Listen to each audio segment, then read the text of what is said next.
नमस्कार दोस्तों, स्वागत है आपका कॉम्पिटेटिव जीके में। हम आपके लिए लेकर आए हैं यूपीएससी स्पेशल सीरीज, जिसमें आपको मिलेंगे पिछले 10 साल के प्रश्न पत्रों में आए सभी सवाल यूपीएससी की दमदार तैयारी के लिए। तो चलिए चलते हैं आज के पहले सवाल की ओर। आज का पहला सवाल है, निम्नलिखित कथनों पर विचार कीजिए। नंबर 1, लोकसभा अथवा राज्य की विधानसभा के निर्वाचन में जीतने वाले उम्मीदवार को निर्वाचित घोषित किए जाने के लिए किए गए मतदान का कम से कम 50% पाना अनिवार्य है। नंबर 2, भारत के संविधान में अधिकथित उपबंधों के अनुसार लोकसभा में अध्यक्ष का पद बहुमत वाले दल को जाता है तथा उपाध्यक्ष का पद विपक्ष को जाता है। उपर्युक्त कथनों में से कौन सा या कौन से सही है? यह है ए केवल 1, बी केवल 2, सी 1 और 2 दोनों, डी ना तो 1 और ना ही 2।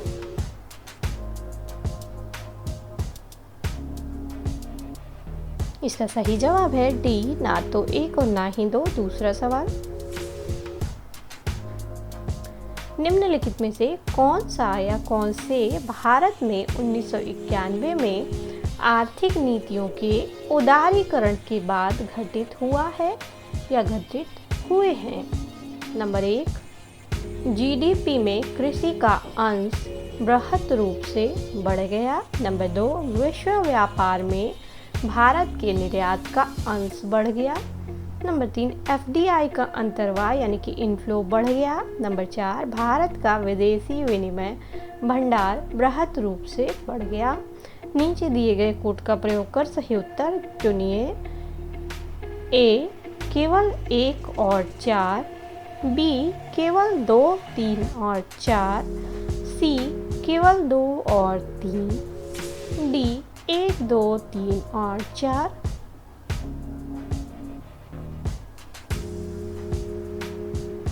इसका सही जवाब है बी, केवल 2, 3 और 4। तीसरा सवाल, काई कोशिका न्यूक्लिय अंतरण प्रौद्योगिकी यानी कि somatic cell nuclear transfer technology का अनुप्रयोग क्या है? ए जैव डिंबनाशी का उत्पादन, बी जैव निम्नकर्णीय प्लास्टिक का निर्माण, सी जंतुओं की जननीय क्लोनिंग, डी रोग मुक्त जीवों का उत्पादन।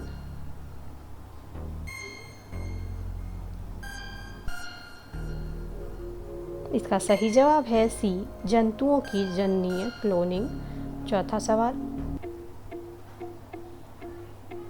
निम्नलिखित कथनों पर विचार कीजिए। नंबर 1, भारतीय राष्ट्रीय भुगतान निगम यानी कि national payments corporation of India यानी कि एनपीसीआई देश में वित्तीय समावेशन के संवर्धन में सहायता करता है। नंबर 2, एनपीसीआई ने एक कार्ड भुगतान स्कीम रुपे प्रारंभ की है। उपर्युक्त कथनों में से कौन सा या कौन से सही है? या हैं ए केवल 1, बी केवल 2, सी 1 और 2 दोनों, डी ना तो 1 और ना ही 2।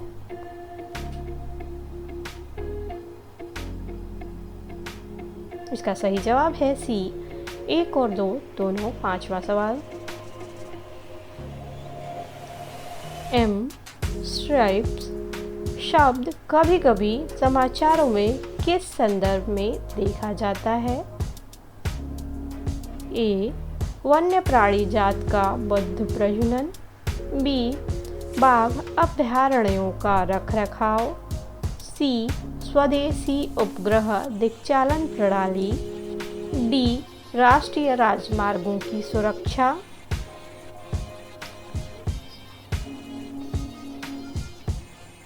इसका सही जवाब है बी, बाघ अभयारण्यों का रखरखाव। छठवां सवाल,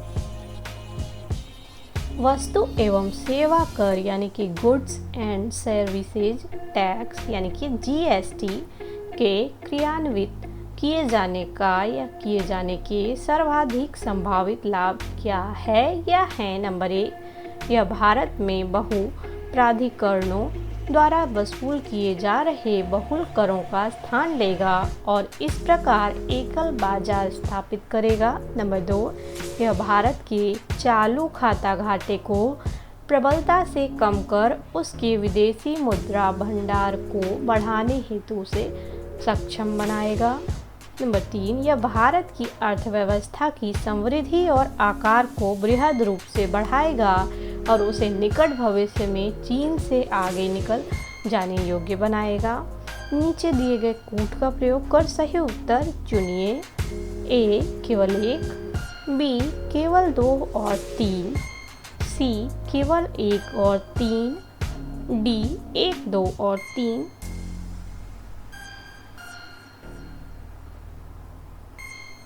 इसका सही जवाब है ए केवल 1। 7वां सवाल, व्यापक आधार युक्त व्यापार और निवेश करार यानी कि broad based trade and investment agreement यानी कि BTIA कभी कभी समाचारों में भारत और निम्नलिखित में से किस एक के बीच बातचीत के संदर्भ में दिखाई पड़ता है? ए यूरोपीय संघ, बी खाड़ी सहयोग परिषद, सी आर्थिक सहयोग और विकास संगठन, डी संघाई सहयोग संगठन।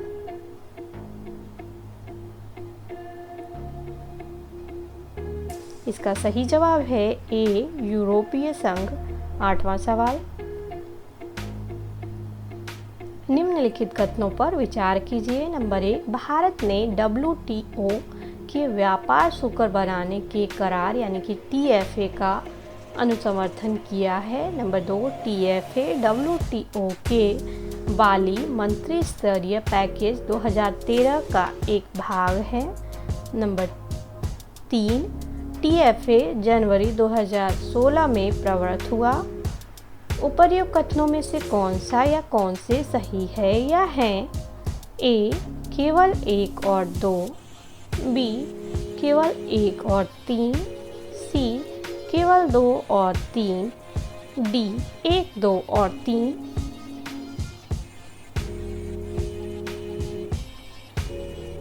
इसका सही जवाब है ए केवल 1 और 2। 9वां सवाल, भारत द्वारा चाबहार बंदरगाह विकसित करने का क्या महत्व है? ए अफ्रीकी देशों से भारत के व्यापार में अपार वृद्धि होगी, बी तेल उत्पादक अरब देशों से भारत के संबंध सुदृढ़ होंगे, सी अफगानिस्तान और मध्य एशिया में पहुंच के लिए भारत को पाकिस्तान पर निर्भर नहीं होना पड़ेगा, डी पाकिस्तान, इराक और भारत के बीच गैस पाइपलाइन का संस्थापन सुकर बनाएगा और उसकी सुरक्षा करेगा।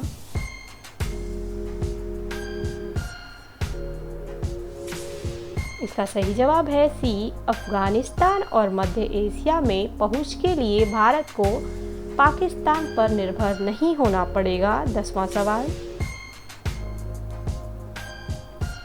भारत में साइबर सुरक्षा घटनाओं पर रिपोर्ट करना निम्नलिखित में से किसके या किन के लिए विधित अधिदेशात्मक है या है? नंबर 1, सेवा प्रदाता यानी कि service provider. Number 2, data centre. Number 3, corporate निकाय यानी कि बॉडी कॉरपोरेट। नीचे दिए गए कोड का प्रयोग कर सही उत्तर चुनिए। ए केवल 1, बी केवल 1 और 2, सी केवल 3, डी 1, 2 और 3।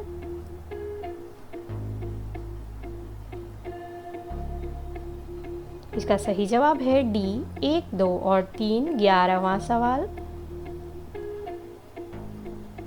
भारत में मताधिकार और निर्वाचित होने का अधिकार ए मूल अधिकार है, बी नैसर्गिक अधिकार है, सी संवैधानिक अधिकार है, डी विधिक अधिकार है।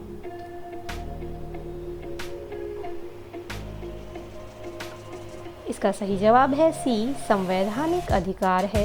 12वां सवाल, विकसित लेजर व्यतिकरणमापी अंतरिक्ष एंटेना यानी कि evolve laser interferometer space antenna यानी कि ELISA परियोजना का क्या प्रयोजन है?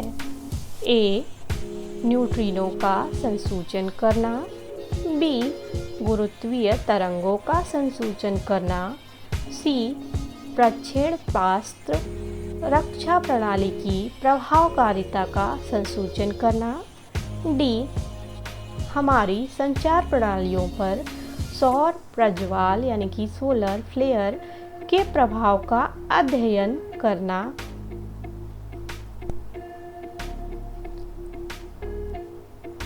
इसका सही जवाब है बी. गुरुत्वीय तरंगों का संसूचन करना। 13वां सवाल, विद्यांजलि योजना का क्या प्रयोजन है? नंबर 1, प्रसिद्ध विदेशी शिक्षण संस्थाओं को भारत में अपने कैंपस खोलने में सहायता करना। नंबर 2, निजी क्षेत्र और समुदाय की सहायता लेकर सरकारी विद्यालयों में दी जाने वाली शिक्षा की गुणवत्ता बढ़ाना। नंबर 3, प्राथमिक और माध्यमिक विद्यालयों की आधारिक संरचना सुविधाओं के संवर्धन के लिए निजी व्यक्तियों और संगठनों से ऐच्छिक वित्तीय योगदान को प्रोत्साहित करना। नीचे दिए गए कोड का प्रयोग कर सही उत्तर चुनिए। ए. केवल 2, बी. केवल 3, सी. केवल 1 और 2, डी. केवल 2 और 3।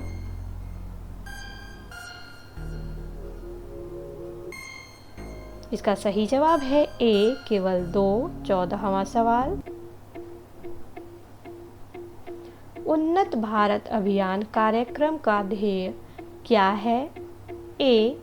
स्वैच्छिक संगठनों और सरकारी शिक्षा तंत्र तथा स्थानीय समुदायों के बीच सहयोग का प्रोन्नयन कर 100% साक्षरता प्राप्त करना।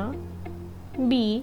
उच्च शिक्षा संस्थाओं को स्थानीय समुदायों से जोड़ना जिससे समुचित प्रौद्योगिकी के माध्यम से विकास की चुनौतियों का सामना किया जा सके। सी. भारत को वैज्ञानिक और प्रौद्योगिक शक्ति बनाने के लिए भारत की वैज्ञानिक अनुसंधान संस्थाओं को सशक्त करना। डी. ग्रामीण और नगरीय निर्धन व्यक्तियों के स्वास्थ्य देखभाल और शिक्षा के लिए विशेष निधियों का विनिधान कर मानव पूंजी विकसित करना और उनके लिए कौशल विकास कार्यक्रम तथा व्यावसायिक प्रशिक्षण आयोजित करना।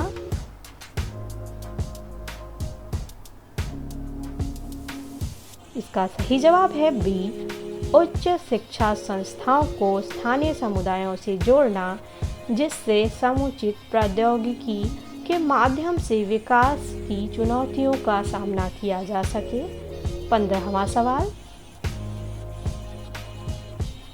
निम्नलिखित कथनों पर विचार कीजिए। नंबर 1, भारत का निर्वाचन आयोग 5 सदस्यीय निकाय है। नंबर 2, संघ का गृह मंत्रालय आम चुनाव और उपचुनावों दोनों के लिए चुनाव कार्यक्रम तय करता है। नंबर 3, निर्वाचन आयोग मान्यता प्राप्त राजनीतिक दलों के विभाजन या विलय से संबंधित विवाद निपटाता है।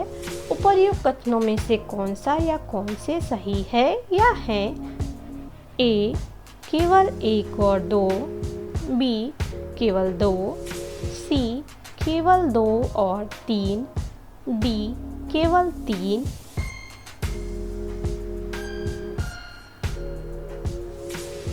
इसका सही जवाब है डी. केवल 3। 16वां सवाल, भारत में यदि कछुए की एक जाति को वन्यजीव संरक्षण अधिनियम 1972 की अनुसूची 1 के अंतर्गत संरक्षित घोषित किया गया है तो इसका निहितार्थ क्या है? ए.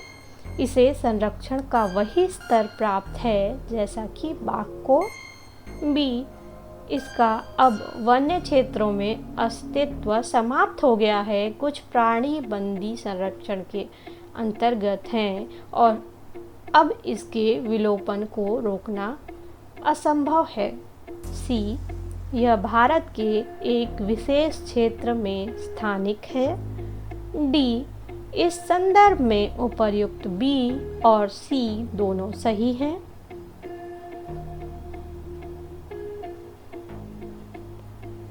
इसका सही जवाब है ए, इसे संरक्षण का वही स्तर प्राप्त है जैसा कि बाघ को। 17वां सवाल, भारत में न्यायिक पुनरीक्षण का अर्थ है ए, विधियों और कार्यपालिक आदेशों की संवैधानिकता के विषय में व्याख्यान करने का न्यायपालिका का अधिकार। बी, विधानमंडलों द्वारा निर्मित विधियों के प्रज्ञान को प्रश्नगत करने का न्यायपालिका का अधिकार। सी, न्यायपालिका का सभी विधायी अधिनियमों के राष्ट्रपति द्वारा उन पर सहमति प्रदान किए जाने के पूर्व पुनरीक्षण का अधिकार।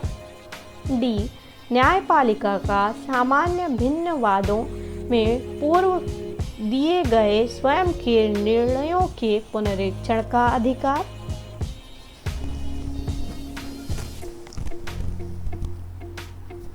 इसका सही जवाब है ए, विधियों और कार्यपालिक आदेशों की संवैधानिकता के विषय में व्याख्यान करने का न्यायपालिका का अधिकार। 18वां सवाल,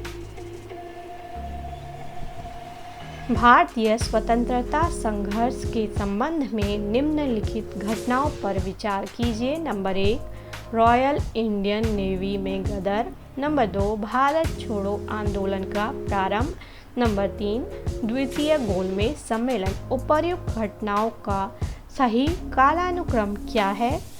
ए 1 2 3, बी 2 1 3, सी 3 2 1, डी 3 1 2।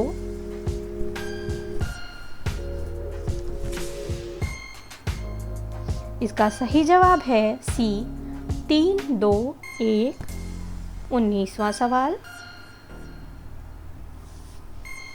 निम्नलिखित कथनों पर विचार कीजिए। नंबर 1, पिछले दशक में भारत के जीडीपी के प्रतिशत के रूप में कर राजस्व में सतत वृद्धि हुई है। नंबर 2, पिछले दशक में भारत के जीडीपी के प्रतिशत के रूप में राजकोषीय घाटे में सतत वृद्धि हुई है।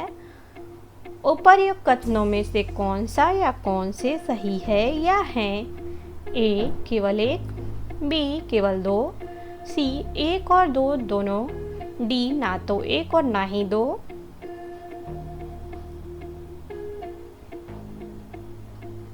इसका सही जवाब है डी ना तो 1 और ना ही 2। 20वां सवाल,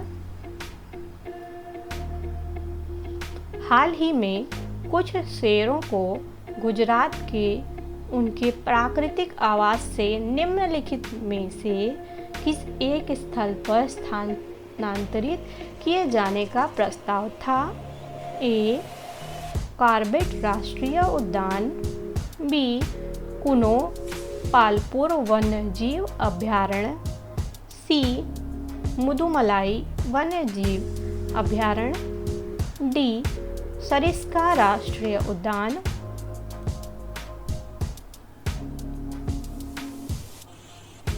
इसका सही जवाब है बी कुनो पालपुर वन्यजीव अभयारण्य। 21वां सवाल,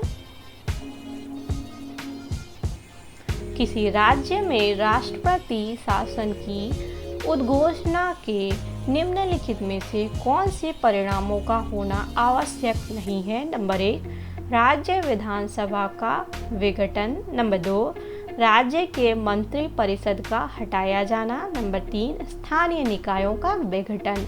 नीचे दिए गए कूट का प्रयोग कर सही उत्तर चुनिए। ए केवल 1 और 2, बी केवल 1 और 3, सी केवल 2 और 3, डी 1 2 और 3।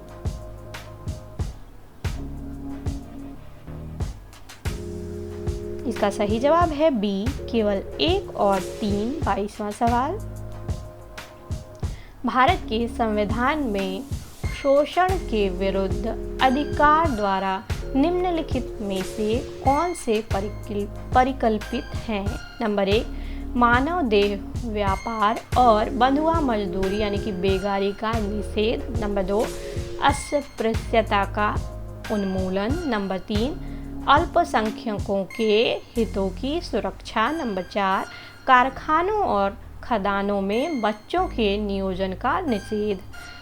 नीचे दिए गए कोड का प्रयोग कर सही उत्तर चुनिए। ए, केवल 1, 2 और 4। बी, केवल 2, 3 और 4।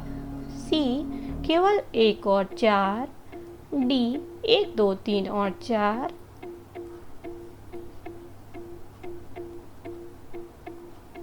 इसका सही जवाब है सी, केवल 1 और 4। 23वां सवाल,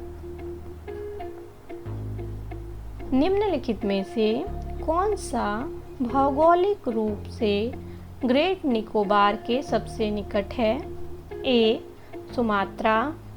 बी, बोर्नियो। सी, जावा।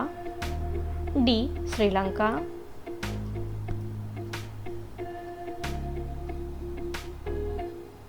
इसका सही जवाब है ए, सुमात्रा। 24वां सवाल,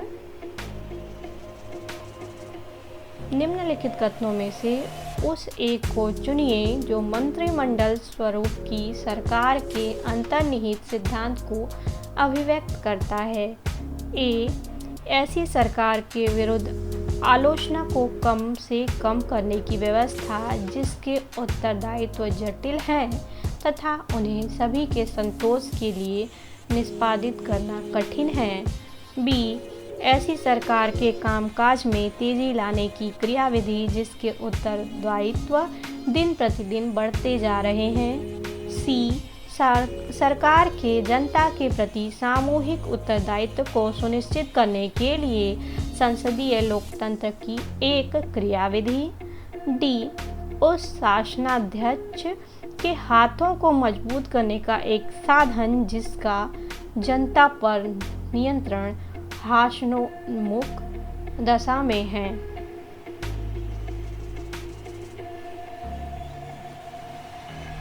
इसका सही जवाब है सी, सरकार के जनता के प्रति सामूहिक उत्तरदायित्व को सुनिश्चित करने के लिए संसदीय लोकतंत्र की एक क्रियाविधि। 25वां सवाल, निम्नलिखित में से कौन सी एक भारतीय संघराज्य पद्धति की विशेषता नहीं है? ए, भारत में स्वतंत्र न्यायपालिका है। बी, केंद्र और राज्यों के बीच शक्तियों का स्पष्ट विभाजन किया गया है। सी, संघबद्ध होने वाली इकाइयों को राज्यसभा में असमान प्रतिनिधित्व दिया गया है।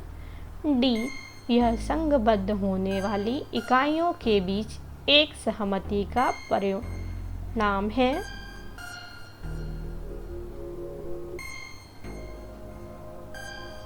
इसका सही जवाब है डी, यह संघबद्ध होने वाली इकाइयों के बीच एक सहमति का परिणाम है।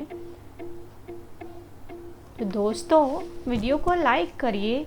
चैनल को अभी तक सब्सक्राइब नहीं किया है तो प्लीज़ चैनल को सब्सक्राइब करिए, वीडियोस को शेयर करिए और हाँ, बेल आइकन को टैप करना ना भूलें। बेल आइकन को टैप करने से आपको मिलेंगे सारे वीडियोस के नोटिफिकेशन सबसे पहले। तो मिलते हैं अगली वीडियो में। जय हिंद, जय भारत।